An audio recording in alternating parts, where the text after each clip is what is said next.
La lisière, c'est l'histoire d'une mère qui perd son mari et son fils au tout début du roman.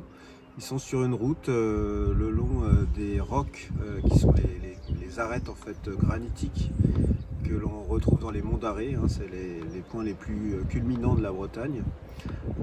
Et en fait, ils sont victimes tout d'un coup d'une masse sombre qui traverse la route, qui les fait sortir de leur chemin.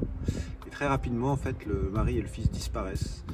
Et la mère de famille, qui s'appelle Viviane, se retrouve seule à devoir s'en sortir d'abord parce qu'elle est menacée, puis ensuite à essayer de retrouver son mari et son fils.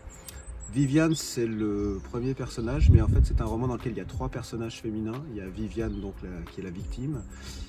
Il y a la gendarme qui va prendre l'enquête en charge, qui est une gendarme de Carré, qui est une ville pas loin des Monts d'Arrée, qui va, elle, enquêter de manière plus policière. Et il y a un troisième personnage féminin qui est la psychiatre, qui est spécialisée dans le stress post-traumatique, qui va prendre en charge Viviane.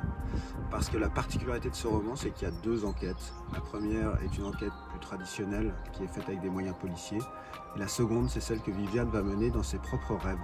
Puisque dans les rêves de Viviane, elle voit son fils et son mari vivants, et qu'elle a l'impression qu'en fait des choses lui ont échappé dans le réel, et elle va chercher à enquêter dans ses rêves.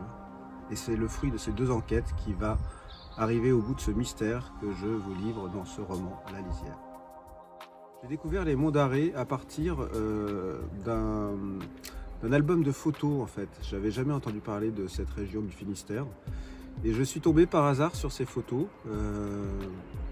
J'ai sincèrement cru que c'était en Irlande ou peut-être en Écosse. Je me suis dit tiens, peut-être qu'il y a un roman en Écosse ou en Irlande, ça serait bien. Puis j'ai découvert que c'était pas du tout là, que c'était dans le Finistère. Et puis je suis allé sur place dans quelques temps pour voir un petit peu l'ambiance. Et effectivement, je suis tombé vraiment amoureux de cet endroit parce qu'il y a une mythologie qui est liée à cet endroit.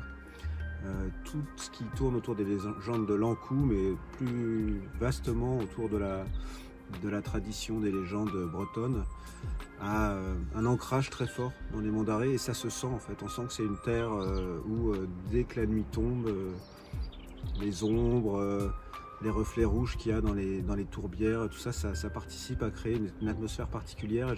J'avais vraiment envie que mon roman dégage cette atmosphère, et je suis très très content en fait d'avoir découvert ce lieu et de pouvoir vous l'offrir dans un roman.